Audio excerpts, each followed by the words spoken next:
Before we get into the formal interview, what is happening on this cassette? I recently went into my archives of cassettes, like as in my original demos. Shut the fuck And when I knew I was coming to see you, I was like, I have to throw a few in my bag. No way. Now, the funny part is they're all like mid being rewound and whatever. So why don't you just pick one and we'll just put one on, because I feel like you're just, like, these were done on the Tascam 4-track and or the Akai 12-track, like one of the two. Oh my gosh. And you might pick one that Are they labeled that was with a hit. song? No, but see, there's like smiley faces on them. They're like Ruffs, RUFFS. Gosh. Okay, so I'm just gonna pick one. Yeah, just pick one and let's go play, and then I can like tell you about it, or we can just. Yeah, I mean, there were so many phases. I feel like the ones with I think the one with smiley faces has to go. Okay. Look at us getting back to our roots with. Oh my God. I had the red Panasonic too with the handle. I literally the don't Radio even Shack. know I think it was the Radio Shack. the way to put this in anymore. That's it. Is that correct? That's it. Just hit play. Let's just see where we are. It's like, look, again, you know, for kids at home who are making music however they're making music, like this was like a lot of this stuff was even before I had a sequencer. So I'm like hand playing a bass line for 4 minutes and it's a little sloppy at times. Okay, let's see what Wait, but hold on. I want to geek out for a second. So you would like hand play the bass line of the whole song. Yes. And then you would go in and play the whole piano part. A synth part or whatever. Whatever. Yeah, and then, you know, I might, if I messed up, have to like punch in, but you'd have to like, you'd miss a beat. I have so many questions I know. from this one thing. Fuck it. We're going to just press play and we're going to come back to it. Let's see which one it is. Play.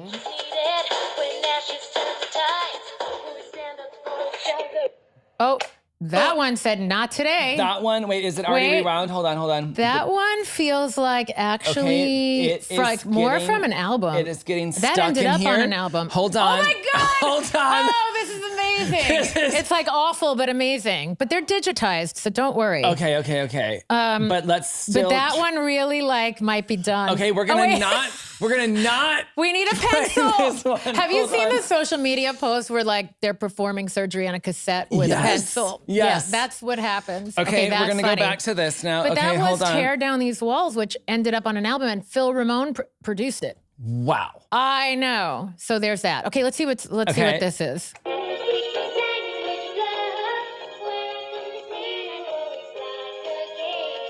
You speak my language, my language of love. Ooh, it's like I loved you all my life. You speak my language all the time. But see, like, whenever I play these, they come right back to me. Because I spent, like, 4-6 hours doing that. What's crazy to me is that your tone is still that bright and youthful. I mean, it's like a little on helium there, but similar, right? Like, I get under the notes a little better now. But still, it's my voice, right? That's just your voice. That's just how you sound. Isn't that funny? So that's Language of Love. Wow. Is there a different song on here? Sure. There's tons. So just, find another one. So, just if you want. Tell me about Language of Love. What's the... I mean, it didn't make the cut. It didn't make either of the first 2 albums. So like these demos. So these are all from first 2 albums. They're all for the first 2 albums. Yeah. Wow. Yeah. So that sounded like a 4-track demo to me. Also, the fact that your ears can just pick that up is wild. Okay, ready? Let's see what. Yes.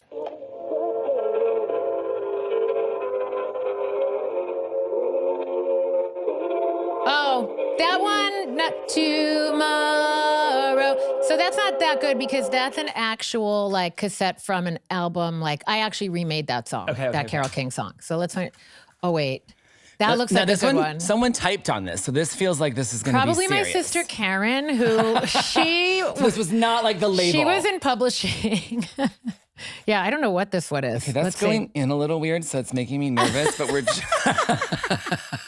I've never done this before, and this is like my expose phase. Yep. This could be an instrumental or a really long intro. Hold on. Well, I mean, I was playing Morgan, one of my favorite songs of yours.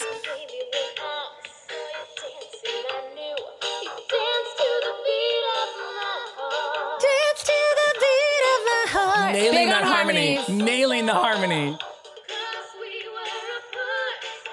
Apart. It's like Latin. The room. Yes.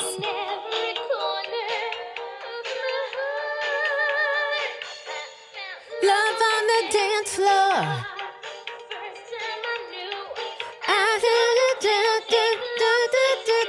On the dance floor. Love on the dance floor. Wow. Coming to season 18,000 of Dancing with the Stars. Wow. Meet of my heart. And I just want to acknowledge for a second that, like, I patterned a lot of my pop vocals on Madonna. That, Yes. that little, like, inflection. And I'm a huge Madonna fan as well. I had a realization the older I got that a lot of what I loved about Madonna's early vocals was that she was, and this is a compliment, I worship Madonna. Madonna fans, be nice to me because I'm going to leave this in. I have a feeling I know what you're going to say. A lot of those early vocals was her trying really fucking hard to get to the note, Yes. which felt That's what I thought you were gonna say. emotional. Right.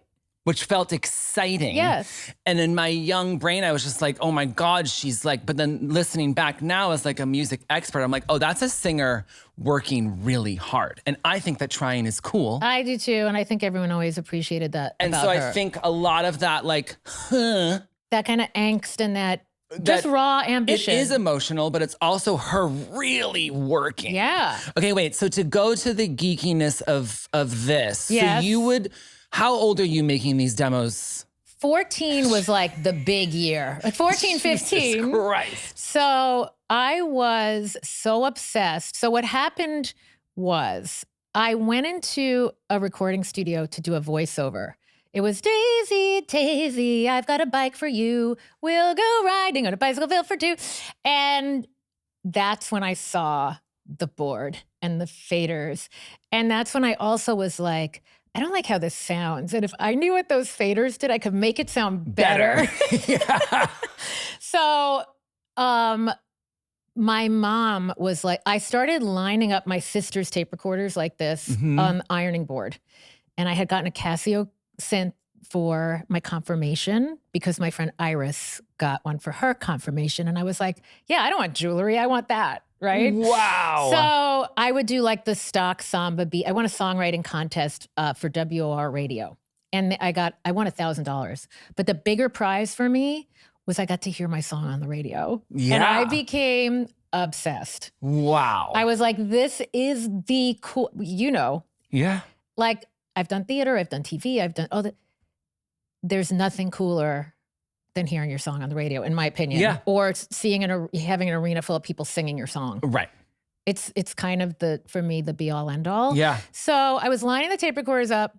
I also then got a Lynn drum machine at the Sam Ash Music Show, which they held in like the Hampton Inn or something on Long Island. That was like in like a motel and you'd go room to room and it was all the gear. So I was doing TV commercials, so I had a little bit of money from that. And what were you doing in these TV commercials? Acting. Okay, gotcha. Oh, yeah. Yeah. Yeah. And so got this drum machine, lined up the tape recorders, and I was trying to multi-track record. So I would like I'd make a beat, and then I'd play it off the Lynn drum machine, and then I'd play a bass line off the Casio into this. Then I'd play that back and play another part into the next tape recorder, right? Wow. So at the end, it was like, well, you speak my language. And so my mom walked in one day and she's like, this is ridiculous. So we have to figure out how to get you an actual studio setup. Wow. And my parents didn't have money. Yeah. So she drove 3 hours to Vineland, New Jersey to see my late Uncle Joe, who owned like a tractor farm equipment company. And she got a $10,000 loan. Yep. She's like, you know how Deb likes to stand on the milk crates at the family reunion and sing? And because that's what I would do. Like, she's very serious about this and she's writing and she wants to record and blah, blah, blah.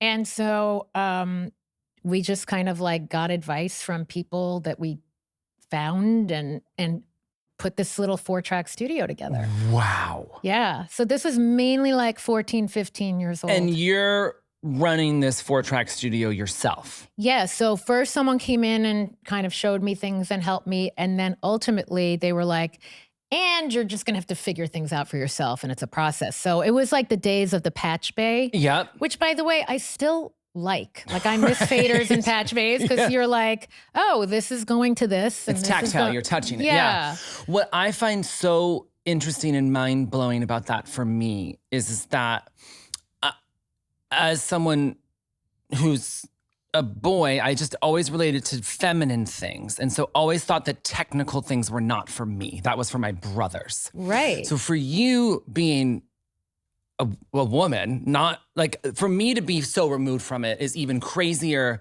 than you not being. I was like, that, no, girls don't do that, and I want to do what the girls do. Right. Even though society's telling me that's crazy, I don't give a shit. Right. And girls don't do technical things. Right. How did you see past that? I don't know. Like, I really don't know. Yeah. Like, and I wasn't like a tomboy in like sports or anything like that, but I also didn't care about girly girly things either so much. Like, I was like, yeah, I don't need to go to that sleepover party. Like, that friend is not the greatest friend.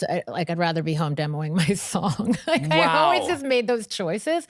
But as far as the technical, I really think it came from my late mom, because my late mom, who was my momager, Diane, was also very much like, she was wearing the pants in the family. Like, my dad was softer and sweeter and was singing, and I got my voice from him. But my mom was a badass. Right. And I think that it never occurred to me that girls shouldn't and couldn't. Yeah.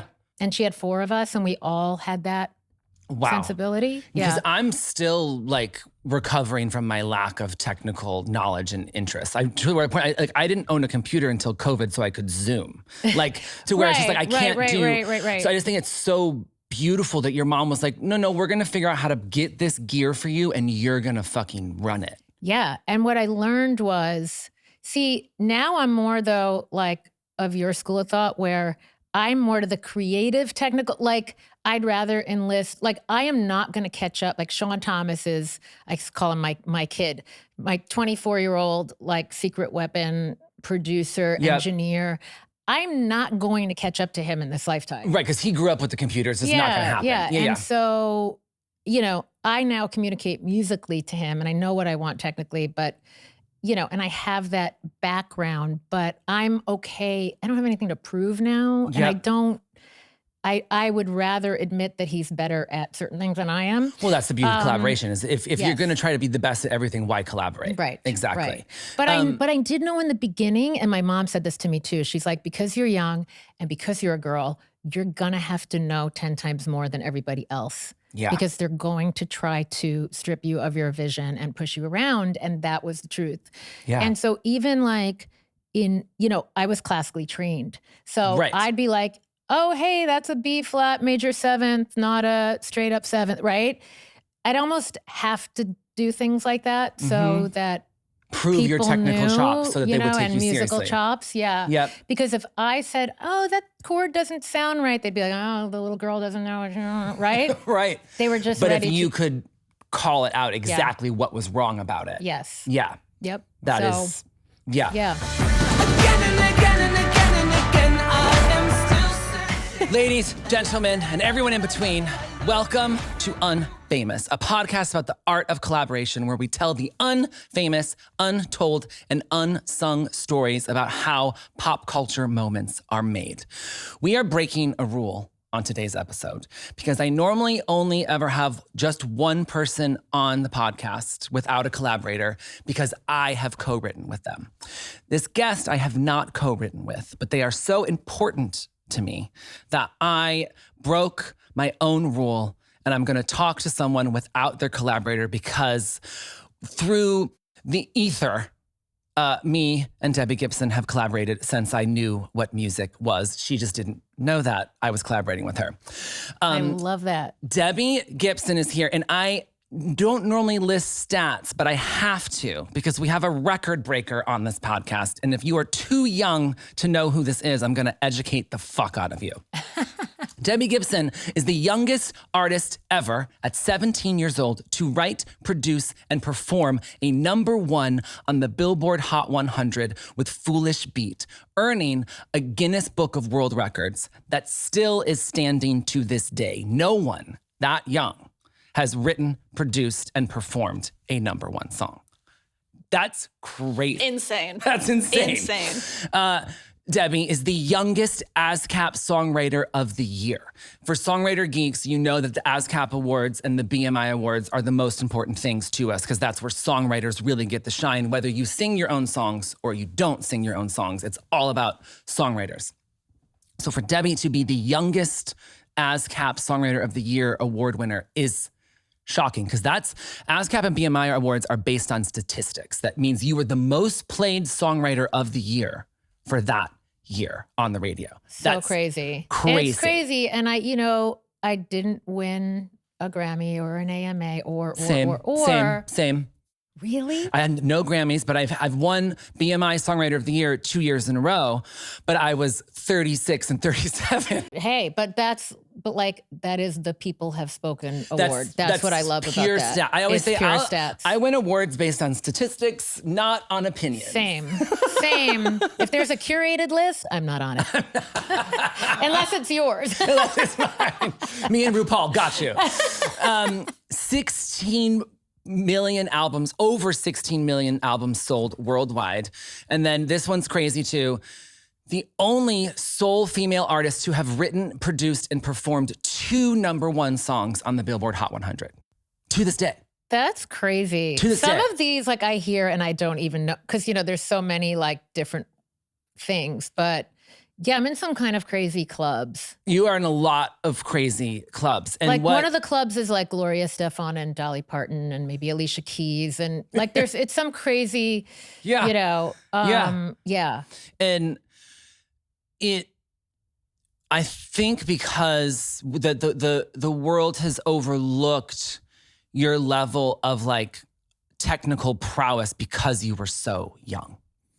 That I think that you were put into this teeny bopper category, that even for gender aside, for someone to accomplish what you've accomplished, to write and produce and perform those records alone, at any age, any gender, is crazy. But because you were so young, you got put in the mall category. It was easier for people to think of it as a fluke. Right. Oh, she just happened to, right? Right. So I know it's weird. I also say because my music wasn't singer-songwriter-ish, right? I wasn't doing the thing It was pop. It was pop. Yeah. So it almost sounded some old man wrote it for you. Ding, ding. I was just about that. Right. An older male craftsman. Yep. Crafted it for me. Right. Yeah. And that I had this persona that somebody styled but that was all me. Yeah. But it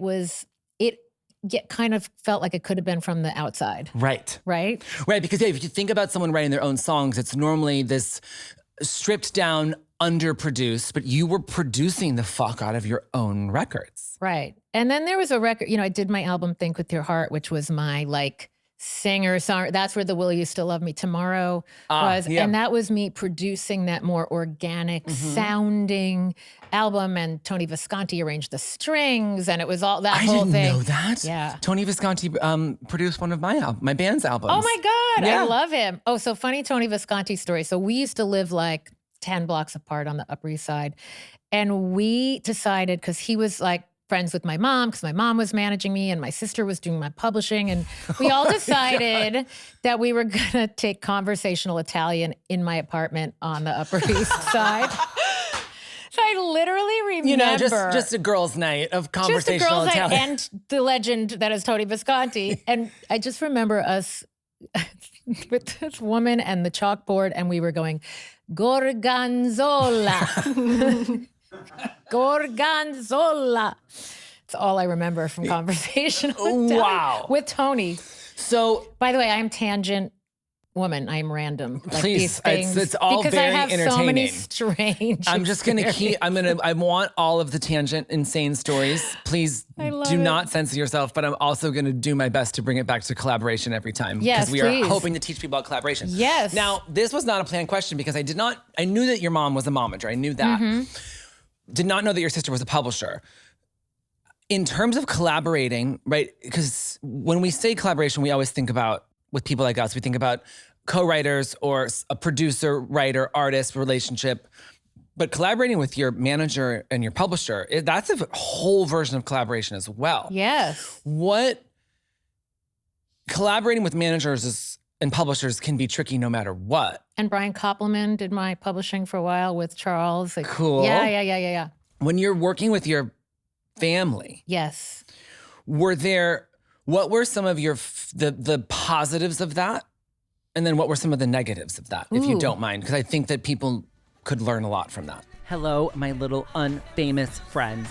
So the thing about the algorithm, Lil Miss algorithm, is that she doesn't want to let people know about our podcast unless she thinks that people love it. So if you follow this podcast, what do the old school YouTubers say? Like, subscribe, and follow.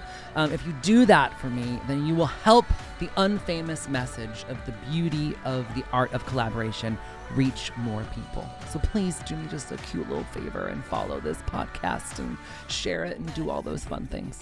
Bye. I mean, listen, like my sister Karen actually also did A&R. She was A&R at Atlantic. She signed bands. She was working with Toby Emmerich at the time, who's now a big movie producer. But like she did the Wonder Year soundtrack. So like I got like first dibs on something like that where I got to contribute. Like I wrote the only original song on the Wonder Year soundtrack. And Amazing. Obviously the whole label had to approve of it, but I kind of had that inside scoop from my sister, which was amazing. And she could kind of, she was like going out and seeing bands and like knew what was going on and knew it was relevant. Yeah. So she was a great sounding board. Yeah. She listened to all these demos. She had them all resung so she could pitch them for things or whatever. Really? Yeah. And, the thing with so my sister Karen, and then there was my mom. So my mom and I were like the big visionary magical thinkers. Yeah. Right.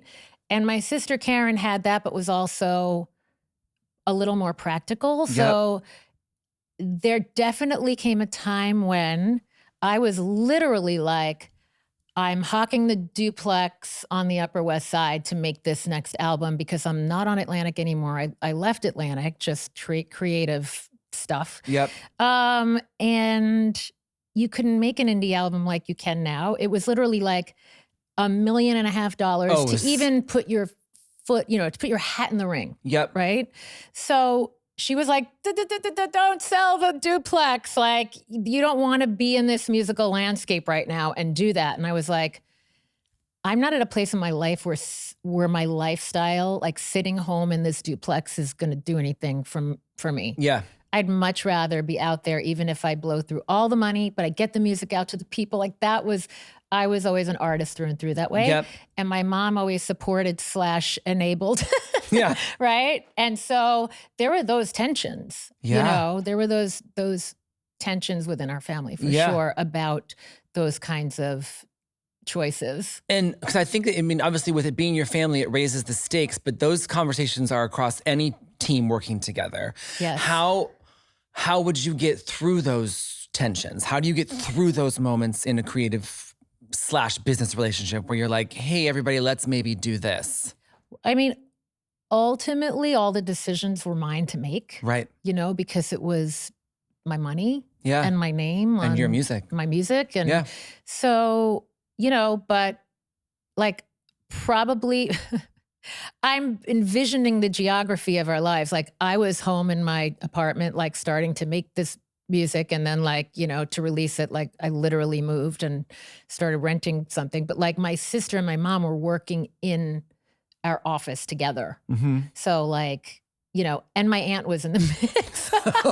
No, listen, like everybody worked together at some point in my family. Wow. Like styling and, my grandmother was doing the accounting when she was alive. Shut up. Oh yeah, it was like everybody, and my aunt and my mom didn't speak for a time, and my sister so I was a little more removed from it because I was like, la la la, I'm going to make my music and I'm the artist, and my mom was always on my side. Right.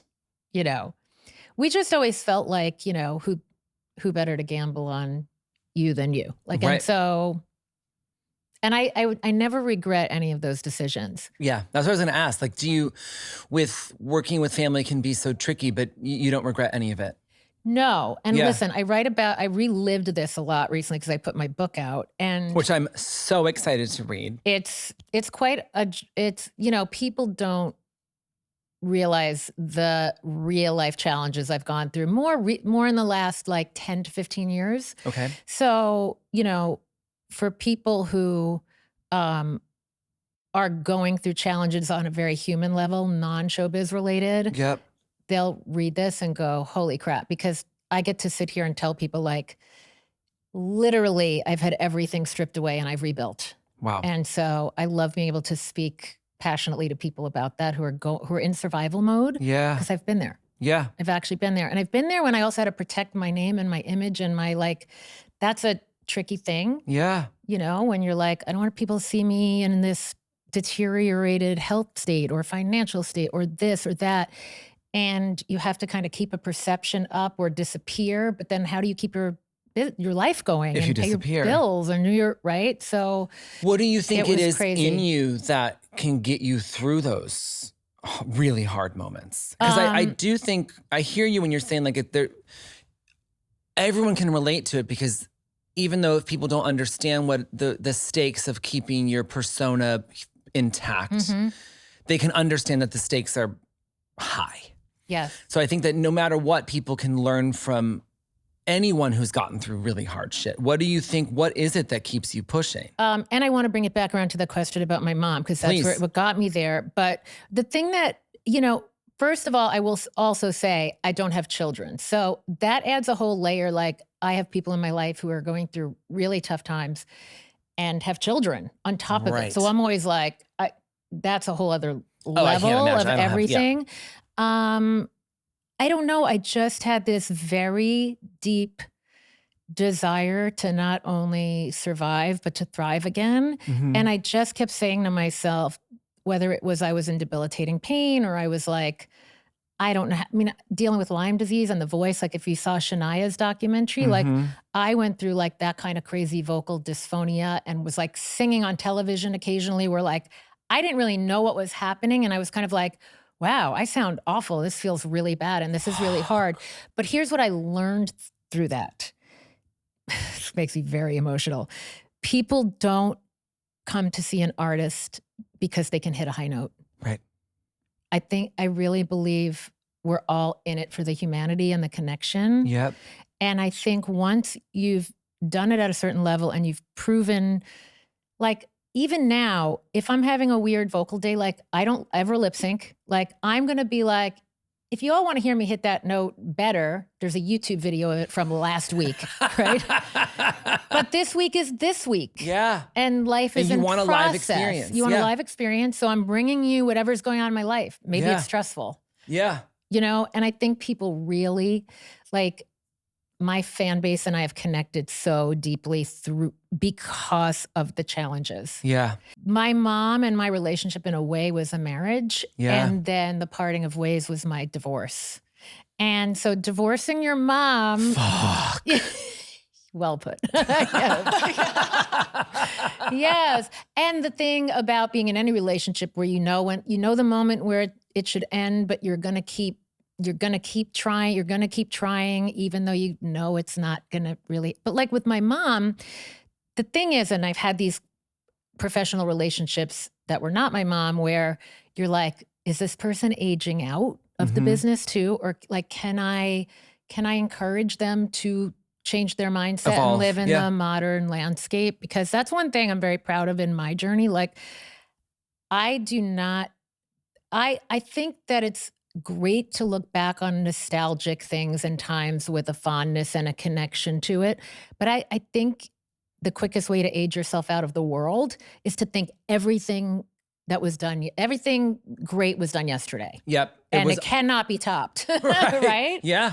So like, it's a mindset in show business. Like you have got to keep evolving. Yeah. You've got to embrace it. Otherwise you're left behind. And Yeah. so like what I have loved in my fantasy for my mom, because, I've like the last 6 or 7 years with the mixtape tour and a lot of things that have happened, there's been a resurgence for me in my music and touring would I have loved for my mom to have been alive and the one to be like, we did it together, right? Yep. Of course. Yeah. But at a certain point, I knew it wasn't going to happen. I also knew it was destroying our mother-daughter relationship. Yeah.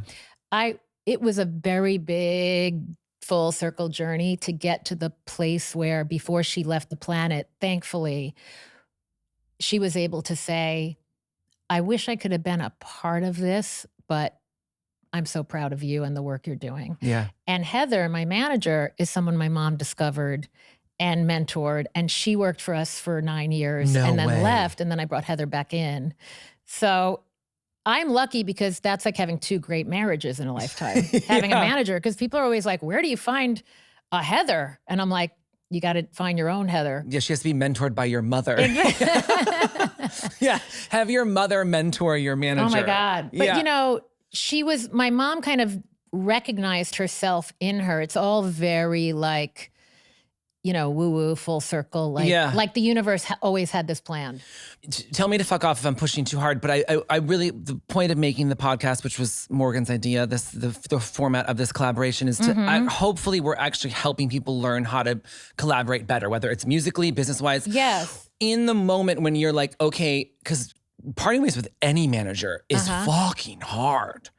Oh, if it's your mom, how do you actually get to the point? Like, and again, if it's too personal, you can tell me to fuck off. But like, how do you actually get to that point? It was like a very slow ripping off of the Band-Aid. And then it was like okay, we can continue trying this, but I need you to do that. And it's where the child becomes the parent too, where because like creatively, I always was a leader, but I still deferred to my mom in business. Yep. You know, and I still like remained childlike so long as she was my manager. Right. Right? Like I didn't fully emancipate until like my 30s. Right. You know, so. Do you think that the slowly ripping the Band-Aid off was the right way to do it? Or do you think that you would have been better if you just said, hey, like earlier, hey mom, I'm done? Oh, that's so hard to say. I mean, maybe I needed the process of it too. Yeah. You know? Yeah. Again, because I am that person who's I always give grace and second chances and third chances and fourth chances. And so like I was like, come on, you can do it. You can step into this. Yeah. Yeah.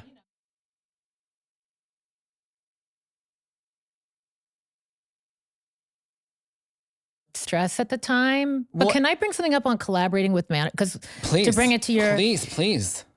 It is not like whenever you guys see pop stars out there, it's like, yes, it is their creativity and their vision, but like it truly is about the team for me. It has to My be. agent Matt is here today. Heather, we have like, you know, we call world domination meetings. Like we have these visions and we work backwards from them and we have grand visions because, and I always say like, nobody's waking up today here in LA like, what can I do for Debbie? Oh, I want Debbie Gibson to carry my new, Netflix show. Like nobody's thinking like that. I have to think like that. Yeah. I do think like that. Yeah. And I also woke up one day at 14 like, I'm going to be on the top of the Billboard charts. Like, and at 17 you were. Sitting in a house in Merrick, Long Island. Like nobody was gonna make that happen but my mother. So to bring it back to the collaboration of your creative team, your manager, your agent, your musical collaborators, all of it is what brings it to life. Yeah. I mean, I can't do this by myself. And the fans, like fans bring it to life. It's all a collaboration to me. How do you view collaborating with your team now differently than you viewed when you were younger? I mean, I put a lot more time into like my business. Like I wear a lot of business hats often. Yep. To the point where now I'm like, I need to flip the balance back to creative a little more. Yep. And take that space for myself. But I'm just more immersed in every aspect. Like, I'm doing my social media. I'm just so aware that everything I put out there is a reflection of me. I want it to be the purest reflection of me. Yep. And so I wear a lot of hats. Yeah. I mean, that's really the difference. Is there anything you think when it comes to talking to your manager and your agent and everybody, is there anything you think that you're better at now that you wish you would have been better at when you're young? Yes, because like, you know, I write about this in the book too. I say I think because sometimes I'm like, what ended up on the What cutting room actually floor? made it in the book, yeah. Yes. But like, I am so much more assertive. See, I was always creatively assertive, but in business, I sometimes allowed myself to be bullied even by my own teammates. Same, yeah. So like my mom and a former agent of mine were like, because they were a little more old school. And listen, you're going to appreciate this as a creative. They always were out for like, why does this person want a percentage of this? They didn't do this, right? Like, why are we giving away publishing? Why are we giving away, right? And I'm always the 100% and nothing's nothing person. Like, Yeah. give it away. The pie's going to be big enough for everybody. Yeah. Like, I don't care, right? I'm a little more like that when it's not simply that you're being taken advantage of, but Right. where it's like, this is the negotiating tool and this is what's going to get the project out there. Yeah. And so I remember a particular project. I was running a performing arts camp and a very big production company came in and they were documenting and they wanted to run with it. And my team at the time, which was, you know, led by my mom, Yeah. were like, well, they want this percentage and they, you know, you're only getting 40%. Like, could you imagine owning 40% of the voice right now? Right? Like, it could have been that. Life-changing, It could yeah. have been life-changing, right? There is no way on earth at this point that I would allow anybody to talk me out of anything That you felt good about. that I wanted to do. Yeah. And Yeah. by the way, my manager would advise, but she ultimately always says, but I defer to you Right. because this is your, you know, if she absolutely cannot work with, like, I can't work with this person, Deb. They're not, like, they're abusive to me or they're this Yeah. or they're that, right? Obviously. Yep. But short of that, like, she and I never have conflicts Yeah. because we're very respectful of each other's opinions. Yep. There are times where I go, I respectfully disagree. I do want to do this. And she'll go, okay, great. Yeah. Let's go. Yeah. So we have a great rapport that way. I've just learned to do that at 45. I got a new manager like 2 years ago, new business manager very recently. Mm-hmm. And starting these new relationships, I kind of had to start new relationships so that I could enter them advocating for myself. Nice. Because I've learned that once patterns start with people, Uh-huh. it's really hard to It's change. so hard to retrain It's people how so- to treat you. It's impossible. Oh no, I had somebody in my personal life recently say to me, why can't you be how you used to be and just like make a plan and keep the plan? And I go, because I'm not that person. And now I'm extraordinarily selfish about my plans and my time. Yeah. And I'm super in the moment because it's how I've gotten my life back on track and I'm very protective of it. Yeah. So I agree. Because Yeah. you've trained people to treat you a certain way It's and undoing really that's hard. really hard. And I think what I love that you just touched on is that the way that we handle our friendships is probably how we're going to handle our business relationships too, and our creative collaborations. It's like there's been friends in my life of trying to like set boundaries and retrain. Big word for me too. How like, okay, you can't be that crazy to me anymore. And Yeah, then no. you realize that the friendship actually a lot of times just unfortunately has to end. Yeah. And so, and I've had business collaborators in my life who really changed my life. Who really, I would not be sitting in this fucking house without them. However, the second I tried to be like, hey, you can't work me to the bone like that anymore. And I want to have a little bit more say in the sessions I'm doing. Yeah. Because I didn't do that for 7 years. And all of a sudden I was like, hey, I just can't do that one anymore. It was like I had just, shot their dog, Right. which as a vegan, I would never do. But it's really hard to change It is. dynamics It is. in friendship and in business. When you said earlier that creatively you were always on it, I need to know how. And the answer might be that's just how you were. Because if you are, I had my first record deal at 27, right? It was late for the entertainment business. And I would still be like, what do you think I should, okay, if you think I should do that, I'm gonna try to do that. And made a lot of mistakes that way. How do you, as a 14, 15, 16, 17-year-old young woman, you're still technically a minor. How the fuck do you go, I'm writing, producing, and performing this, thank you. How did that happen? Well, what's interesting, I'll answer that, and then I'll tell you what Please. happened right after that, which is why I left Atlantic. So like, I think first of all, when you're super young, your vision is so pure and clear. That's a great point. And you're not paying a mortgage. That's a great and point. And you're not like, it's a glorified hobby. Yeah. So that's for starters, right? That's so a great point. Like, why wouldn't I just say what I wanted or right? And I think because I was so young too, like, I hosted the American Music Awards in like kind of low, but like I wasn't wearing high heels and I wasn't, right? I was wearing like a dress I bought in Huntington, Long Island. I remember the dress. I just bought almost the same one on eBay because I saw it. I was like, oh my God, I have to have this again. And my hat and little bit, right? Because I was like, I have to be comfortable. Like I can't be acting like somebody else. Yeah. And so I don't know. I was also very lucky because Fred Czar he produced Only in My Dreams. So I produced Foolish Beat, which was which went number 1. And what was so interesting is when I watched the George Michael, or it might have been the Wham documentary, Walter A., whose name I can never pronounce. Walter, I want to say Asanafiev, right? Asanafiev, I'm gonna you fuck know it who up I too. mean, right? Yes. So Atlantic had wanted Walter to produce stuff for me.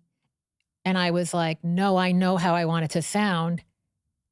He produced Careless Whisper originally. And then George was like, no, this doesn't sound how I want it to sound. It was because the thing is like, if somebody's job is to give you input, they might overcomplicate things. Yeah. Right? Yeah. We need to bring in this person and bring in that person. Like, to me, I'm always like, it's a ballad. It produces itself. That's what I think. Just play the fucking song. That's what I think the job of the producer of a ballad is. It's like, get out of the way of the song. Yep. Right? Yeah. I would come up with the simplest, most classic way of arranging it. Yeah.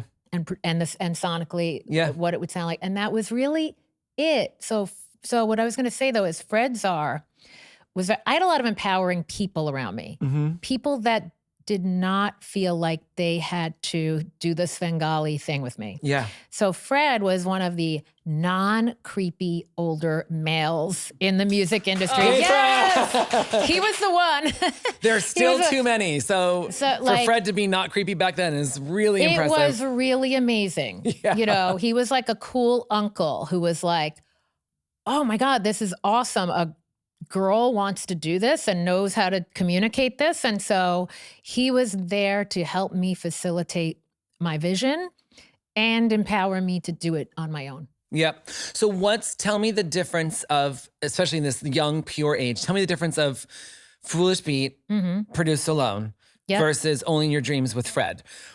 How are you as the artist collaborating differently when you're producing yourself versus when someone else is producing you? Because I think there's a lot to learn from this. Yeah, that's such a great question. So like Only in My Dreams, if you heard the original demo, which is probably on one of those. Oh, don't you tease the one me. With the one with the tape. It's that's on that one. The original demo of Only in My Dreams is right here. It might be on one of these. It still is like, if you heard it, you're like, oh, Fred took that and refined it and enhanced it and elevated it. I need to hear that. It has the elements of what it became. But really, the main difference is he's directing. He's running the show. He's running the sessions. Because even though a lot was programmed, Ira Siegel, great guitarist, he played on everything. Jeff Smith on sax and Bashiri Johnson on percussion, who taught me triplets that I could still do to this day on a shaker. I got to play with him at the Songwriters Hall of Fame last year, which was incredible. I was like, cool. I got to do Build Me Up Buttercup for Tony McCauley and help induct him. But Bashiri, like to see him 38 years after he played that percussion on Only in My Dreams. But really it was Fred running the show, and I still gave my input, but I still deferred to Fred. Yeah. I mean, it's just like producing to me is like being the director of a movie. It's pulling the elements together and the people and the pieces. Yep. So even just the starting place, like even for me for Lost in Your Eyes, like the starting place of that, you know, like I'm starting with that piano part. Right, and you produced that. I produced that. Insane. Right, it's a ballad, so you're It's like, a ballad, it's simple. But like I produced half the Electric Youth album. Right. But like Electric Youth, Fred produced, and I couldn't have done it as well. Yeah. How do you feel as the artist, right? Because it's rare, even to this day, a lot of artists are writing for themselves or co-writing for themselves, but it's very rare that someone's producing for themselves. Yes. So how do you let go of the reins to let someone else be the director and you're just the actor for that moment? Well, like, so Sean and I, so like Sean produced or co-produced all of the Body Remembers album that we did. And By the way, great fucking title. Thank you. Body Remembers is a very good title. Thank you. Yeah. I barely remember how that came to me, but I remember the song coming to me. But like he and I have, you know, Psychic Friends Network. Like we just, like I'll call and I'll like, you know, play something into the, like literally just the phone's here and I'm just playing it into the, and I'll just say, like, I'll reference maybe a certain sound from a certain song and I'll sing a certain part. Hey, I want a little riff here, and a little riff here, a little string thing here, whatever the things are. And he'll bop it back to me and I'm like, that's what was in my head, but better. Yeah. Right. And so I have zero problem being like produced by Sean Thomas, or if I was more immersed in, you know, in the details of it, then it was produced by both of us. And I've just gotten to a place too where I'm like, I don't want to say nobody reads the credits, but like, I'm at the point where I'm like, who cares? The song's great. Yeah. We'll call it, you want all the credit? Great. You want all the money? Great. You want all the, like, it doesn't When you're really younger, matter to though, me. right? When you're young, like I love what you said about the purity of being so young. Like, this is my vision. Duh. It's this glorified hobby. I think that's so real, and why when I co-write with younger people, I'm like, no, you need to lead the way here. I will structure this and help you, but like your beautifully delusional youth is what's going to actually make the sparks here. So when you're young and you're producing 2 songs that went number 1, how do you also be smart enough to go, no, I need Fred on this one, and this one? Or it might be so long ago, you're like, Justin, shut up, I don't remember. But I'm so actually curious. I do remember, and I'm going to say something like, you're going to be like, oh, wow. So Fred did the intro to Papa Don't Preach. He did that keyboard. Now he'd be called a writer on the song. Of course. Right? Because that's such a melodic part. Right. Yeah. And like, so he did that with me with like, Who Loves You, Baby? He did the dun, dun, dun, dun, dun, dun, dun, dun, dun, dun, right? Which opened my whole Electric Youth concert. Again, if you helped create an intro back then, that was part of production. That wasn't part of writing. Yep. So like, there were ways in which he'd enhance my music and in that you were way. Smart enough to hear it and I go, was like this is smart better. enough to know that something was missing that he was going to add. Yeah. Whether it was a part, or a tightening of what I had created in the demo.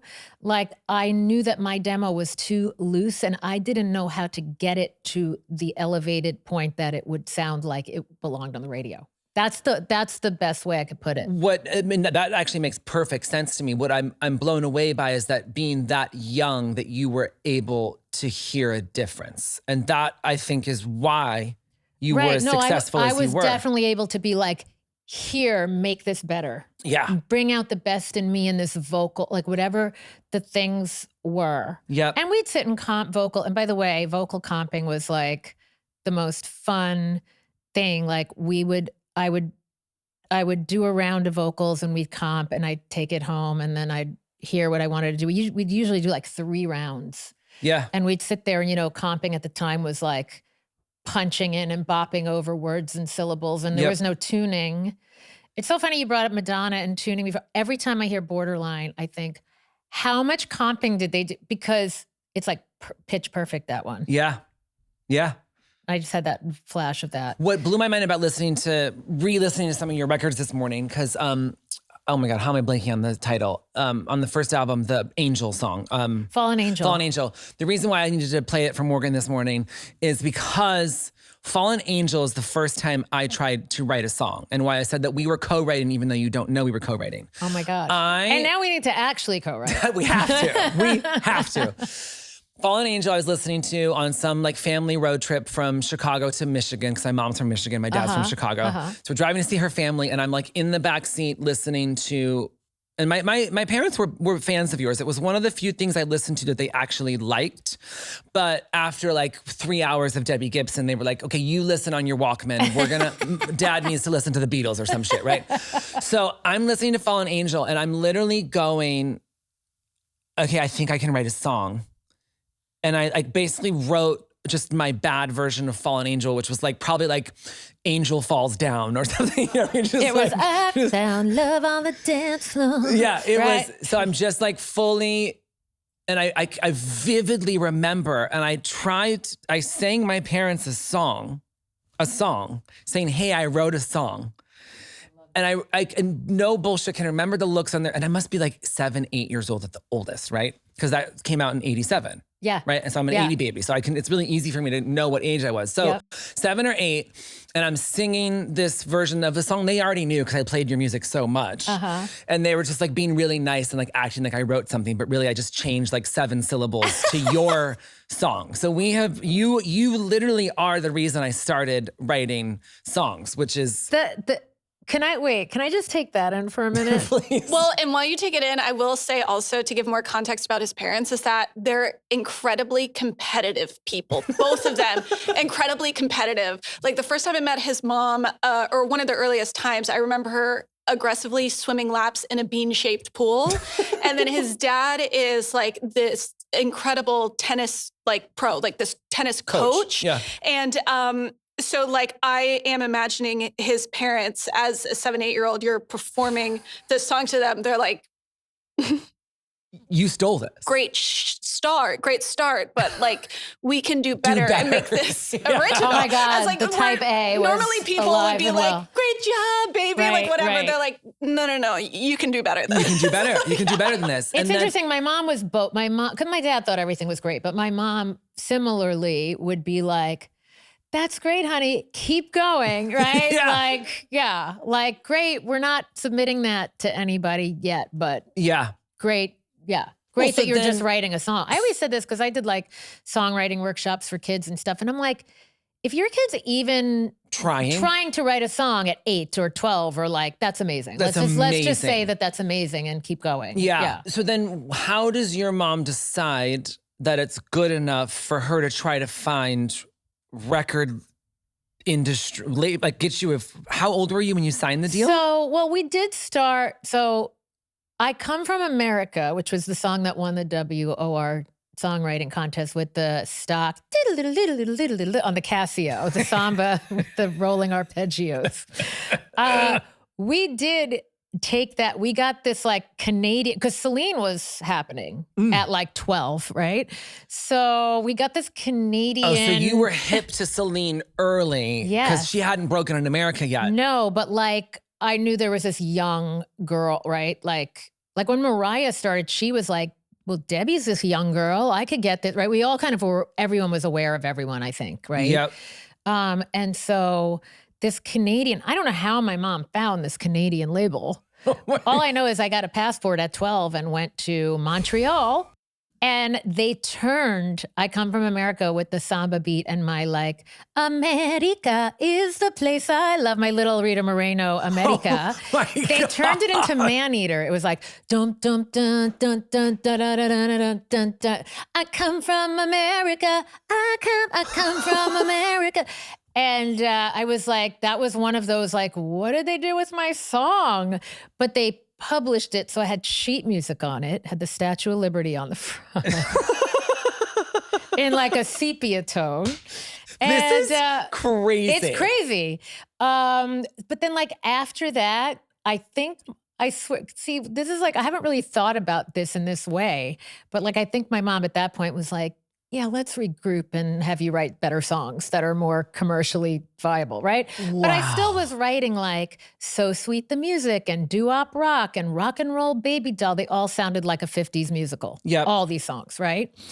And then it was with that Lynn drum machine, I remember saying, okay, I'm going to write a song that sounds like it belongs on the radio today. And I wrote Only in My Dreams. Wow. I had that opening. How old were you when you wrote it? 13. That's fucked up. 13. That's not right. And that was like, I went, every time I'm telling secrets. And I literally to this day can't explain what that line means. It can mean whatever it wants to mean. Wait, what's to the lyric anybody. again? I mean, I know the song so Every well. time I'm telling secrets, Right. I remember how it used to be. Right. So every time I'm telling it. And I was like, quite profound. but I was like, that's the opening line to a hit song. I felt that in my bones. I felt that in my bones. And and then I got to the chorus and only in my dreams.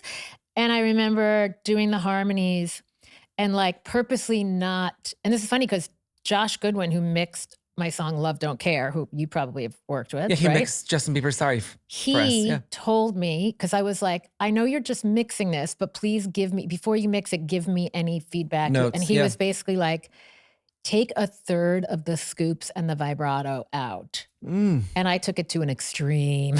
I was like really like deadpan straight, right?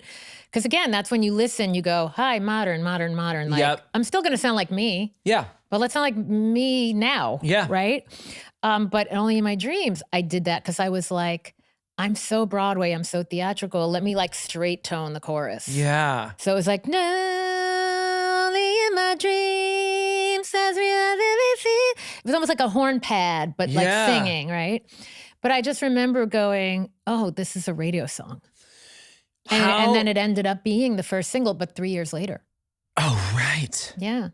How do you think it was your classical training that made it so that your ears could understand the difference between a 50s Broadway song versus an 80s radio hit? Do you think your classical training gave you those skills, or is it just like natural ears? I think to being a pop music fan, I was like, oh. What's the difference here? What's the difference here? What's a sing-along? Like I was singing in this like cabaret on the Upper East Side in New York called Something Different. Yet the Young Stars showcase, right?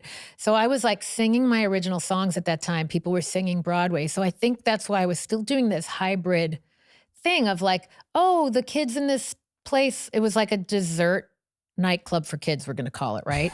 So like rich Upper East parents would throw birthday parties for their, like I want, like, can we start? You're going to say, can we start one? I want to start a new one. It was a really big thing. And so, but like Broadway Annies, like kids, showbiz kids were singing there.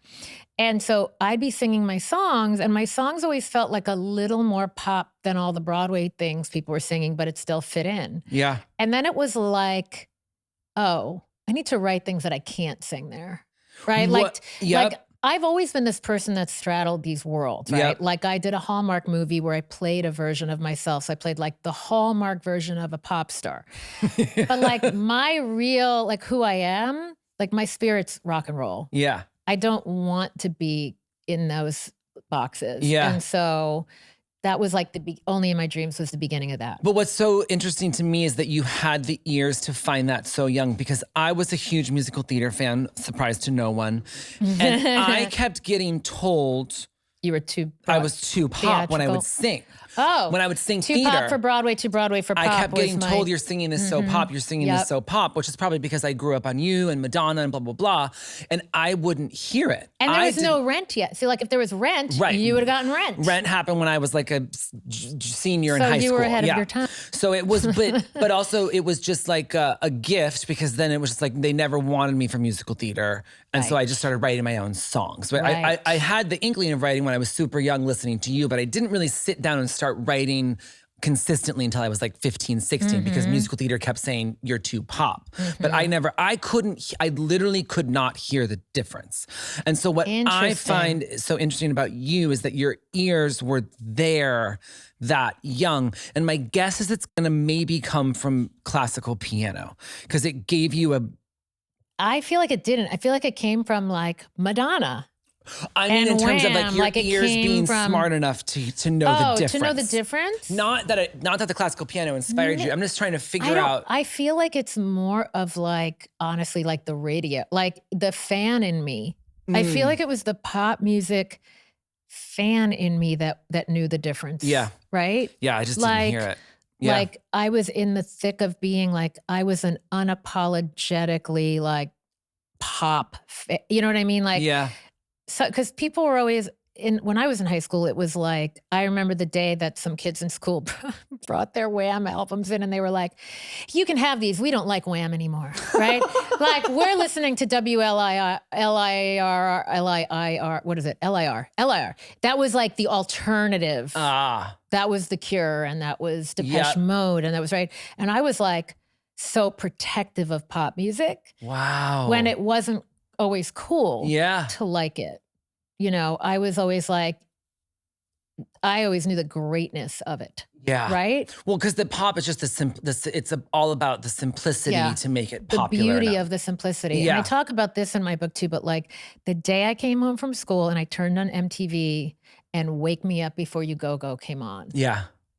And I was like, how do I write a hook like this? Like what? Like the catchiest thing and the most joyful thing to me. Do you think that was a big moment where you were like, oh fuck, I'm gonna be a pop star? Or was it the Bruce or the Billy Joel moment you talked about before? I mean, there's like the Billy Joel, you know, seeing all songs written by Billy Joel. I always loved the feeling. I'll tell you this. So like, I weirdly like did and didn't visualize being a pop star. I really was like, I want people to hear this song. I want people to hear the music. Yeah. Right? Because I didn't think I was cool enough to be the star in a way. I felt like a star in that I was doing theater and I was outgoing. Yeah.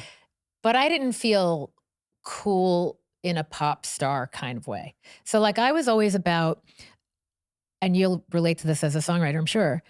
I always felt like when I was about to play someone a song that I wrote, that like, oh my God, I have this secret that nobody else knows and I'm about to share it with everybody. Yeah. Like they're about to hear a song that never was in the world and it was born through me or whatever, however you view it, channeling something into, I believe like the universe is like, here, write this. If you don't write it, they're dropping the idea is going to someone else because the universe needs this out there, right? That's how I view it. Yeah. I don't have a big ego about the writing part, weirdly, but like, I just always got joy out of feeling people in a room responding to a song. Yeah. So that was my inspiration for wanting to do what I do. I feel that too, because I always thought when I went from being in my band to writing songs for other people, I expected myself to be jealous that I wasn't singing a hit that I wrote, and I was not jealous at all. I was just like, oh, but people are hearing my song. That's the crazy part. To me, that's amazing. How do you feel being you were this young woman in the industry that accomplished all this stuff, and you really, so many people think they understand what the industry is, but you have seen it now in many different eras, decades, everything. How do you think things have changed for women in the industry for better or worse? Because obviously you had your own experience in it. Can you see ways that we've progressed and ways that we haven't, or? I mean, yeah, for sure. Like I mean, it's what you were just saying about like hearing all that trying in Madonna's voice, right? Like she really had to work. I'm doing this visually in my head, like the timeline, like an Olivia Rodrigo or a Sabrina Carpenter or you know, her or people just listened to them from a different vantage point and starting place, right? Like all the years of the Doors, Madonna had a breakdown. Were like, it had to be exhausting. I had to do a bit of that myself. Right. But the fact that there was just already, like now there just already is a place for female creative visionaries. That landscape already exists. Yeah. Not that people don't have to work hard to forge their own path. Yeah. But they're starting at a different place. They're starting also from a place where you know, 1 million people can hear your song in one day. Like I was playing 200 person clubs at a time and Wow. people were drunk and I was like 16. I'm like, I haven't even been around this many drunk people at a high school party. Like now I'm trying to get their attention with this song. And like, so I love that I had that training ground. Yeah. I love it because, you know, because even almost 40 years in, sometimes I'm on a stage that big at some private event or I have to know how to work a room in a certain way. And I know how. That part of it's a craft and that part of it, I had great training. Yeah. Right? Yeah. And so for people that are in this starting place of like their home doing covers on social media and then suddenly they're like, it's a pretty quick trajectory to like, they're on iHeart, you know, they're doing the iHeart music, whatever, right? Music awards. I think that must be petrifying. Right. So I don't envy them. Yeah. But I am really happy that it's just not as big of a deal. It's like, oh, she wrote this, she produced this, he wrote this for her, like, you know, it's just all already, it's just all possible and all happening and all accepted now. Yeah. And all celebrated now. Right. Right. So I love that. Yeah. Yeah. I feel like right now it would have been the whole internet would have known in a second if you broke right now. Right. And if they would have known in a second that you wrote and produced these hits yourself. In 1 second, they would have known that. And there would have been a different level of celebration for what you did. I was just lucky as a fan that I randomly heard some random fucking DJ in the suburbs of Chicago mention that you wrote and produced it. But I remember as a kid having to fight my brothers and tell them that you were a real musician because they just assumed that you were like every other Pop-Tart on the radio. Where now that story would be told in one TikTok video that could go viral. Right. Yeah. I have a question, and I should know this, but did you solo write all your stuff when you were the artist, when it was your band? Yes, I stupidly. No.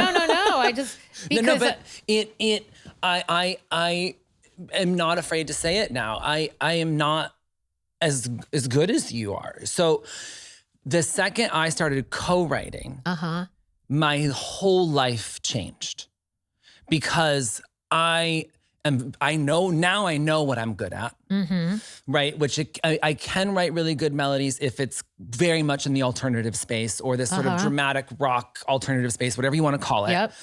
And I can write lyrics pretty much in any genre, but I assumed I could write melodies in any genre. And once I started co-writing, I was at a place with my ego. I was 33. I was old as far as the music business is concerned. Not old at all, but as far as our shitty business is concerned, I was smart enough to go, oh, fuck. That melody that this 19-year-old girl just wrote, meaning Julia Michaels, that is way fucking better than anything I was going to suggest for this genre, for what we're trying to accomplish today. So that's why I keep trying to quiz you about your ears, because I'm trying to help listeners learn why you could hear the difference and things like that so young. Right, and I want to know that for you. So then, like, where did you jump in and tell Julie, I love issues, by the way, where did you jump in and say, this is what I have to contribute and I know better than you do for this? So our first session, chord or this hook or this, whatever it was I could really contribute with her, and with everybody, but with her specifically. The first song we wrote was a song called Sick of This, which Rita Ora and Calvin Harris cut, but then they broke up, so it never came out. Okay. But that was the first song we ever wrote together, and it was my title. And she took my song title, Sick of This, and just sang the greatest melody I'd ever heard until the next day I wrote with her, and then she sang an even better one.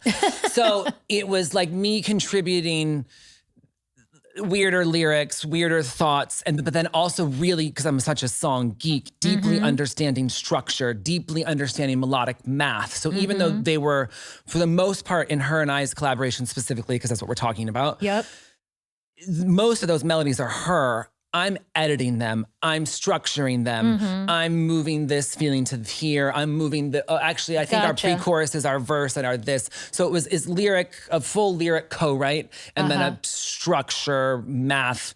You know, I was 33, she was 19. I had a degree in songwriting. She was just a Right. natural. By the way, you just said something funny. So every time I collaborate, not every time, but often when I collaborate with someone, what they think is a hook, I'm like, that's the pre-chorus. We can top that. Yeah. Like, because I'm a hook girl. Yeah. So I'm just like, the hook to me has to be deeply satisfying. Yep. Yeah. Jakes, yeah.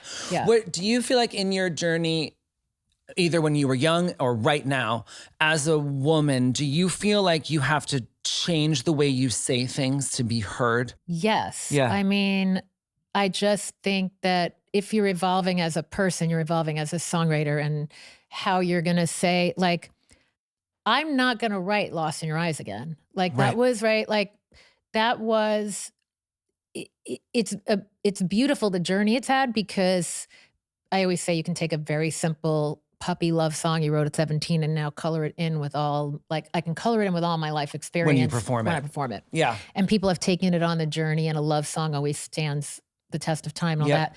But I still was writing that from limited experience. So Yeah. it wasn't going to be as, what's a word I'm looking for? Nuanced or. Yeah, like it was just, it's beautiful in its simplicity. Yeah. Right. But there's going to be more colors and things to the way I do lyrics at this point. Yeah. And Yeah. I like getting more specific in lyrics. I love painting pictures with lyrics more. Yeah. You know, there's something in my song Freedom on the Body Remembers album about, you know, my being face down on the cold bathroom floor, which is, I love those visceral images. Yep. And I was with my face on it because I was in a lot of pain, and I was Right. like wanting to feel I had to like connect to something. Like, I remember the moment in my life, and I want to put those pictures in my music more. Yeah. You know, Yeah. it's not as vague. You want to anymore.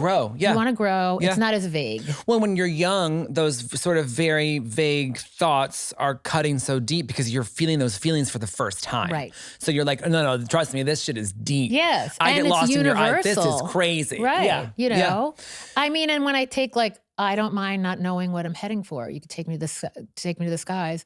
Like, you think, like, that's profound. Yeah. You know, take me on the journey with Yeah. you, like all of that. But that was of that time and place. And if there's going to be Yeah. something else, like I wrote a song on The Body Remembers, This Is Me Not Loving You. Yeah. And the very end of the song, it's, if only that were true. Right. Yeah. There might be like a twist or a something Yeah. at this point. Yeah. But I'm always fascinated by when there are, because some of your collaborations are a lot of people in the credits. Were they all in the room? Did they contribute through production at times? It depends on this. It depends, right? So, you know, I think I'm lucky that for the most part, the bulk of my songs, there's 3, 4, 5 people on it. And if you're seeing, for the most part, if you're seeing the credits of my songs, if you're seeing 3, 4 people, chances are we were all in the room together. Yeah. A couple instances where there was 5, right? Maybe we were all there together. Once you start seeing 6, 7, 8, 9, 10, there is no way I wrote a song with 10 people in the room. Right. I would rather. I'd have a hard time even with 4 people in the room. It's 4 I've I gotten don't know really how that good works. because 2 of my favorite collaborators are the producer team, Mattman and Robin. And they are one of the producers, 2 of the producers in the world who really deserve their songwriting credit. Robin writes crazy fucking melodies. Matthias is crafting, they both are crafting such musical instrumental parts that it is very much worth publishing that they get, right? Right. So, but with them, neither one of themselves would, even though Robin does write amazing melodies, they wouldn't really consider themselves, like, they're not going to be able to write a full vocal So they're more situation. on the track and chord instrumentation side. And so I'm going to always want another person, Gotcha. vocal person with me Gotcha. to do it. So I got really good at 4-person sessions because That I makes just love sense. them so much, That right? makes sense. Once we get to 5, it does get a little tricky. And then when there's 10, it's because either I got handed a song that someone wants a whole lyric rewrite on, or a partial lyric rewrite, and the original writers have tried a bunch, and it's now been passed to me.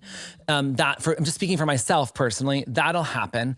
Or it's something that I started with just 3 people, and then the artist took it on a journey, and they went and finished it with somebody else. Gotcha. And I would rather them finish it and it come out than not. Of course. Now, a lot, I know Beyonce credits get talked about all the time. Beyonce works as she's like a director of collage, right? So she's going to take a verse from this song she loves. She's going to take a lyric from that song she loves. She's going to take the drums from that song she loves. And she's scrapbooking her album. Her life story. I love that. And so, people, I think because the internet hates women mainly, they want to always go after her credits for having so many people, but never massive rappers who do the same process. They only want to make fun of her credits, not Kanye's. Not to bring up his name. To me, though, again, it's about the finished product. It's about what the song does for somebody, what they feel when they hear it. And how they do it. Who cares how they got there? But I'm interested in how people get there. So I find this interesting. So for me, if I'm going to personally look at my favorite songs in my catalog, Good Luck, Babe, there was 3 of us in the room. You know what I mean? It's with Issues, Julia Michaels, there was 4 of us in the room. You know what I mean? It's just if we're gonna look at the songs that I really love, the numbers are normally smaller. You know what I love that's about just my Issues? preference. It sounds like a pure expression of her as an artist. She was, and so we were capturing it as it was happening. And that to me is the genius of, going back to just Bernie Taupin and Elton John. Do you ever think about Bernie when you're hearing those songs? It's Elton's. For anyone who doesn't know the Bernie Elton process, Bernie writes lyrics first, hands them to Elton, and he decides what they sound like. Which is unbelievable to me. Because for me, and I don't know how you are when you write solo, but things come to me, and I always say to people, it's like I'm singing my thoughts. They usually come together. Yeah. And because if I start with a lyric, it always feels like I put a melody on it. It doesn't feel as coherent and cohesive as if it I'm something, whatever. I'm walking around singing my inner monologue. Yeah. Yeah. That's how it always works best for me. Yeah. For me at this point, because everything I do is so deeply based in, we're co-writing from the ground up, that I haven't done that in years. So when I was younger, I used to all the time, but I'm so on a calendar of writing now, which I love. I'm I love I am on a writing schedule, which I have to get better about that. I think it's a really beautiful way to just see what happens, and but see, I'm not writing about my life. And you're writing for yourself for the most part, right? Yes. Okay, well, that's a question that me and Morgan were talking about this morning. Did you ever have the thought of okay, and you might have, I might not know the history well enough, so tell me to fuck off if I'm getting this wrong, of looking at someone like Linda Perry who had this artist moment and then started writing for other people. I feel like your pivot, right, once you left Atlantic and this and that, your pivot was okay, I'm going to try Broadway. I'm going to do shit like this, which you were very successful at Broadway and the West End and all these amazing things. You broke records at the West End revival of Grease. Did you ever think well, maybe should I just go and write and produce for other people? Yeah. So I did a little bit of it in the beginning of my career when it was kind of Debbie's having hits, let's get her to do, so I did, I did half an album for an Australian artist named Jo Beth Taylor. There was an artist named Anna on Sony Columbia that I did a few songs for, wrote and produced, co-produced. Okay, so you did, yeah. There was a group called The Party on Disney I did, but that was all years ago. Right. And the reason why I was asking you about when there were so many people in a room and whatever, the former head of Atlantic Publishing, Gary, last name is escaping me and I know it. But anyway, I met with him I guess it has to be over 10 years ago at this point. But in one of the later chapters of my career, and he was do you want to come write for us. And, and he said to me, he's like, sit and play. I sat at the piano and played him a bunch of stuff I was working on.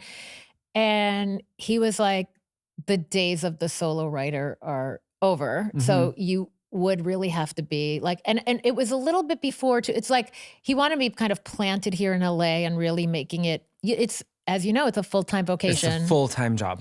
So the artist side of me is too strong to make that my full-time vocation is really the answer. Yeah. If it could happen like as oh, by the way, like I did a couple things here or there. Right. Like if you're a part of a session and there's a loose end and you're like, I think Deb can help tie this up, call me. Yeah. Right? Yeah. I would love to do it. But am I going to say I'm doing make it your full-time job. this for the next month or 6 months or 6 years or not make my own next album? Yeah. That's if it's a choice. Yeah. I'm going to, do it. Can do my you own remember a moment in collaborating where you thought someone was really making the wrong choice on your album, on your show, and then it ended up being the right thing?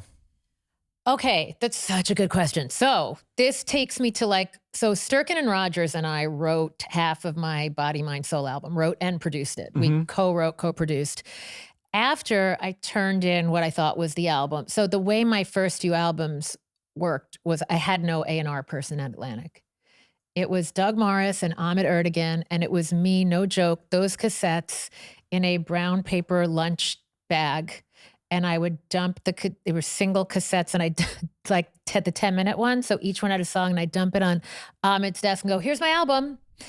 Because in the beginning, they just kind of didn't get what I was doing. And not that they didn't care. They were like, we don't understand this. So it worked the first time. Keep doing what you're doing.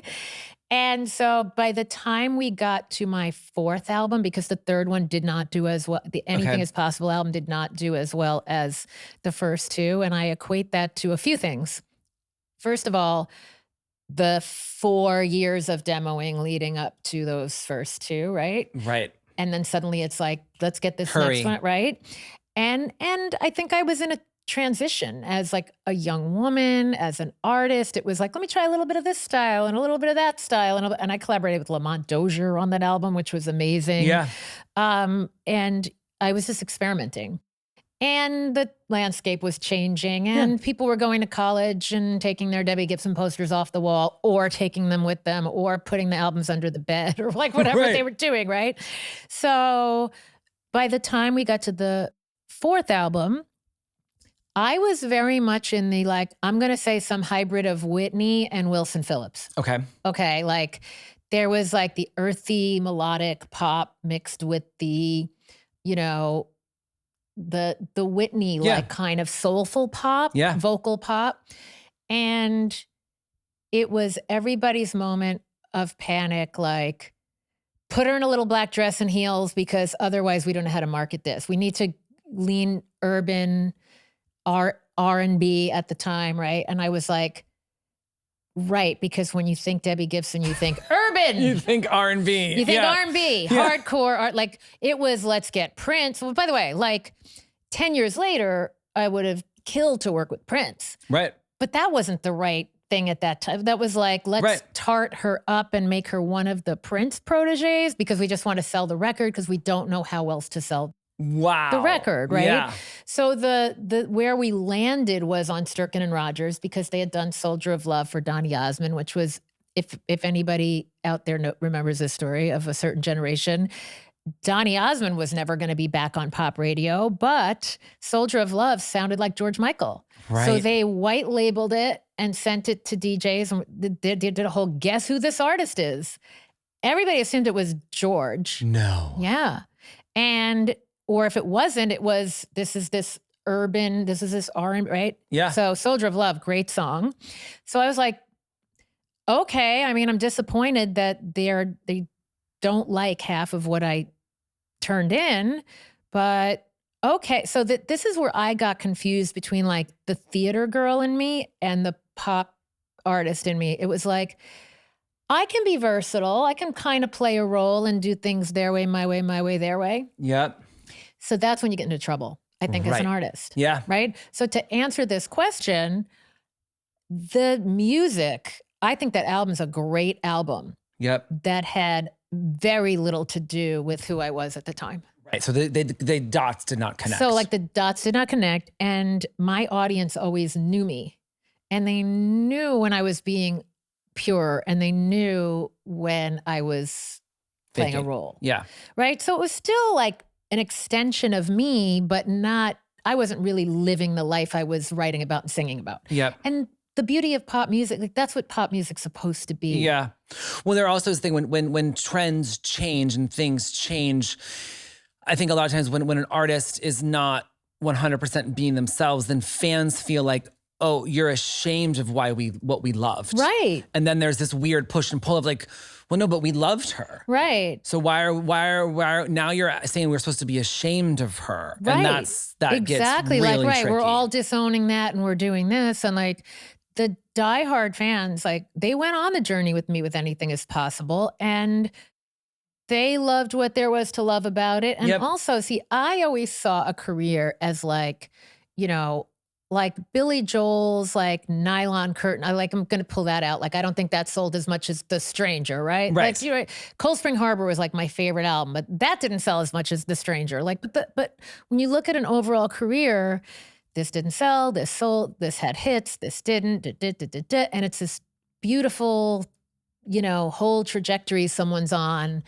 But what I didn't realize, and there's a chapter in my book I call Pop Bullseye Girl, they were used to me being the pop bullseye girl, and that's what they wanted me to be. Yep.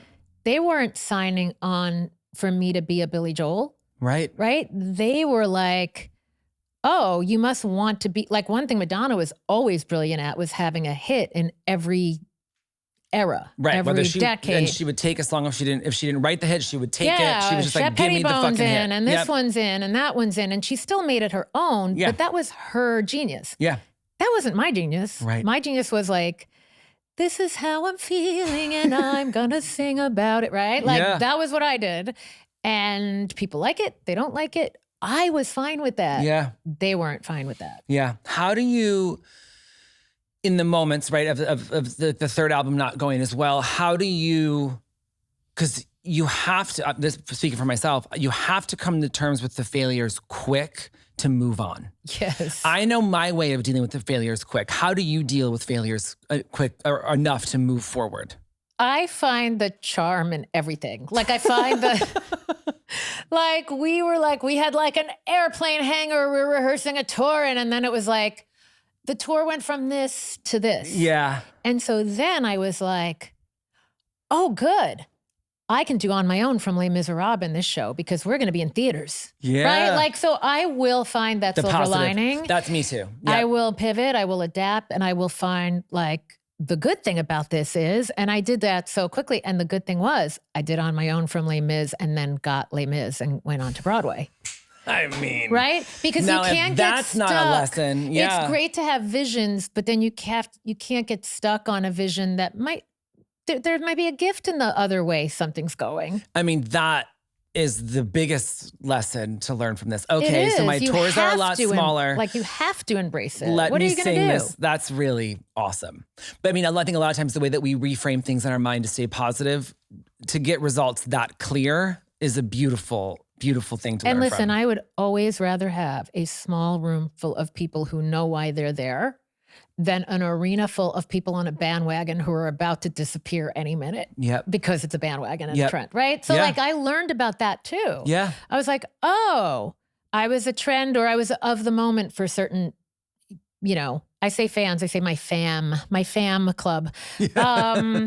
Whereas like now, when I do these small tours, I get in my RV, I might play a 500 seater. It might be a 1200, I'll go overseas and I'm Michael Jackson, like in Peru, I've just learned, right? Like it's unbelievable. Cool. But I love having all the Experiences. experiences. Yeah. Here I'm depending on the city in America.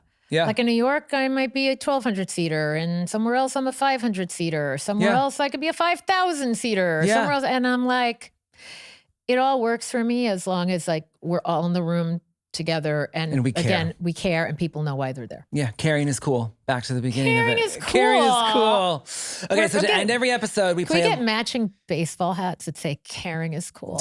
I'm ordering And can we that. spell it with a K? Done. I'll order that on the way to the studio. Oh my God, what's the game? Okay, the game is called Gag or Drag. So gag means you love it. I love what I'm about. I'm going to give you options. I love it, or drag, you hate it. Okay. Okay. Gag or drag, meaning gag, you love it, drag, you hate it, just to Okay. refresh. Gag or drag being called difficult for having a point of view. Gag. Like, I love that. You love being called difficult. Well, I don't love being called difficult, but if it's because I have a point of view, call me difficult. Love it. That's where I went. That's a great fucking answer. Gag or drag, I think I know, you already kind of said this. Gag or drag, writing camps that put 12 people on one song. How did you know she was going to talk about this? Drag. I deeply researched. That's a group therapy session to me. That's not a songwriting session, but like, So it's a drag. you've turned me on to like 4 people in a room. Okay, Like, cool. Yeah. Yeah. Gag or drag, youth being prioritized over longevity. Oh, wait, youth being prioritized. Wait, and how so? I'm confused by that one. Like being youth obsessed instead of like this talent could last for a long time. Oh, right, drag. Yeah, we hate Yeah. it. Yeah. Yeah, of course. Yeah. Gag or drag when a label asks you to be more commercial. Drag. Well, especially for you, because you started so commercial. Right. That if someone asked you to be more commercial, you'd be like, bitch, this is going to be a Campbell's soup commercial. Yeah, exactly. Oh my God, that's funny. Gag or drag reinvention eras. Oh, this is interesting because I'm a fan of that concept, but not the word reinvention. Like, I feel like there's like, because I feel like for me, I'm always me. And I'm just like discovering the version of myself now, but I'm not like from the outside in reinventing myself. Love that. So that makes me go drag weirdly. Yeah, because if it's too forced, then gross. Right. Yeah. But modern eras, vital energy eras, yes. Yeah. Love. Gag or drag, the demo having more feeling than the final. Well, I mean, I'm a big demo love girl, right? So like that's the high bar. Like, so, I mean, that's a drag. Like you have to aim to have that feeling of, and that's even like, so I even like, tuning being a tool now for a very long time, like perfecting the soul out of something to me is that's drag. Yep. Right. So like you want the magic of a demo. Yep. Like, there's something about a first take vocal. Right. I always use a lot of it. Well, but that's because you can can't. sing But- a lot of times. But I find that that's your natural, like you're always like every vocal after the first one, you're like trying to Overthinking. emulate something you did on that first Yep. take, Yep. in my opinion. This Morgan did not write this question, so this is my own gag or drag I'm making up on the spot. Gag or drag being compared to Tiffany when what you both did was so different. I'm gonna say it's a drag for both of us, right? Because we are so different. Yeah. Like I used to be like, Whitney Houston and Belinda Carlisle are like the same age. Why aren't people comparing them? Yeah. Like, right? Like it's, to me, that different. Yeah. We're different vocalists. I always say this about Tiffany. She can sing me under the table. She's got this voice. Like I toured with her, so I know like the voice. I'm in the steam and I'm doing the vocal warm-ups and I'm eating this and that No and not acid, eating yeah. this. And she's like, let's go. Like we're doing a gig. Like, and she like the world can be crumbling around her Yep. and she's running just as fast as we can. She's like, could have been at all, like belting, like she's incredible. Yeah. Yeah. And she has a work ethic. Yeah. And I just want to take a second to compliment her. I mean, Because like we just did a fan convention panel thing Oh, together. fun. And she talks about it like she had a harder upbringing than me. mm, Mine was charmed compared to Yeah. hers, right? I had my mom, you know, she had a manager that was kind of Svengali-like. Oh, I'll shit. say it for her. Yeah. It was hard to Yeah. be Tiffany. Yeah. And she came through it and out of it, and she Yeah. tours internationally still. And she's like, you know, she had her Stranger Things moment with I Think We're Alone So Now, cool. which is, I always love when moments happen to people who are working really hard. Yeah. So it makes me emotional Yeah. because I hate, you know, it's a drag that anybody would take a sisterhood and try to create drama there. Yeah. Well, and what I think is, because obviously you're so important to me because I became a songwriter. But I think the world comparing you two was so unfair because I say all the time, everyone in this room is sick of me saying it because I say it in so many episodes, but no one's mad that Meryl Streep didn't write her script. Right. So Tiffany, for me, I'm so grateful that she existed because then I became a Tommy James Right. super fan. And I'll go back to Whitney, like Whitney Houston, like and Narada Michael Walden. And like, Yep. right? Like Some people are storytellers. Some Right. singers are storytellers. Bring and it some back to singers collaboration. Are, exactly. Yeah. Exactly. And to me, it was so unfair that you guys got pitted against each other, and all women get pitted against each other in the press endlessly, and it's a shit show. But for me, even being so young, I could tell the difference of like this Tiffany is interpreting. Right. And you are Right, writing, right, and they're right. both so fucking valid, and they should not be considered and she the same. talks about now too that like, you know, she has since written a lot of her records and co-written her records in the Yeah. last 2 decades, 3 decades. Right. She wasn't allowed to in the beginning. She didn't, she wasn't empowered to do that. Wow. And by the way, it was magical, the pairing of her and I Think We're Alone Now. It's And insane. could have been. And like, I'm a big fan of Hold an Old Friend's Hand. And I can't remember that writer's name right now, but it's one woman who wrote that song. Really? Right? Like, I'm so happy that song exists and Tiffany is singing it. Yeah. So yeah, Yeah. like that's meant to be a thing too. There are writers who don't sing and singers who don't write. And again, Yep. she now And we all need each other. has come into, and yes, we all need each other. So yeah. What do you think is the biggest, if you could give one piece of advice about collaboration that you've learned about yourself that you wish you could have told yourself sooner? Oh, What is one piece of advice that you would say about collaborating specifically that to you me, it's so easy. When you collaborate on a song, in my opinion, when I've collaborated on a song, that is a song that never would have existed in the world if I didn't collaborate, right? So to be precious about doing things on your own just for the sake of the credit is ridiculous, I think, because like you can do that and you can collaborate. And there's just more music in the world Yep. that way. And what I think And it is brings something out in you that you might not have known you had. and what's so important about you saying that, because I say that all the time, but I've never written a hit alone. You have written written and produced and performed multiple number ones alone. So if you can say, hey, there's something valuable about what the other people bring, Oh my God. everybody listen. God Oh yeah. damn And it. listen, as an artist, the main, like the mark of a great collaboration is when I get on a stage, like when I get on a stage, like the Body Remembers album is full of collaborations. Pretty much melodies and lyrics are mine, but like they were inspired by somebody's chords and tracks and Yeah. things, right?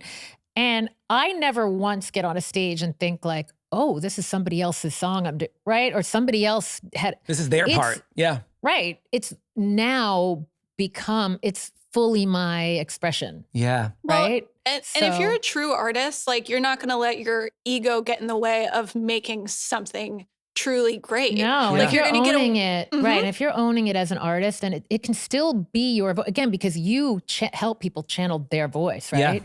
So that's powerful. So like when I get out there, it's my voice and my expression, and Yep. whoever all contributed, I'm so grateful. Yeah. You No, know, it's- so it's it's cool. amazing. But it is cool because like in the beginning, I did feel like I had something to prove because, you know, if it was written by Debbie Gibson, so and so and so and so, people would have been like, she really probably didn't write that. Right. Right. Yep. So the fact that I'm like, great, I've done it. I've Yep. proven it to myself and everybody. I could sit at a piano and do this myself. Yep. Then it just becomes like, it becomes more fun to collaborate Yeah. with nothing to prove. Yeah. Yeah. Agreed. You are my hero. Oh my God. Thank you so much for being here. And thank you for looking this fabulous while being here. We've got rhinestones and we did not plan the denim outfits. We didn't. I threw this in my bag. I hopped a flight this morning. This was in my tote, my carry-on. And then we stopped for coffee on the way and I did Changed. the girl thing of there was no restroom. So I had a t-shirt on and I put the corset over it and then shimmied the t-shirt. Only girls. It's do amazing. This kind of thing. It's a special skill we have. And hearing you sing parts of your songs in my living room was a pretty amazing moment for me. Oh my God, thank you. It's deeply emotional. It's really crazy. Thank you. I tried to Thank not you. do this the whole fucking time. I have never seen you cry. Oh my gosh. You're the reason that I need to get up. you're the reason I wrote songs. You're the reason my parents got to retire early because you made songs real to me. Thank you. Oh my God. So I'm fucking cool. I'm so honored that anything that I did in my life got to Thank you. inspire you to get because of all of it, you guys have so many incredible songs and it's just like the universe doing this whole chain reaction. Thank you. Watch Unfamous on Spotify. Subscribe for no ads. I'll see you there.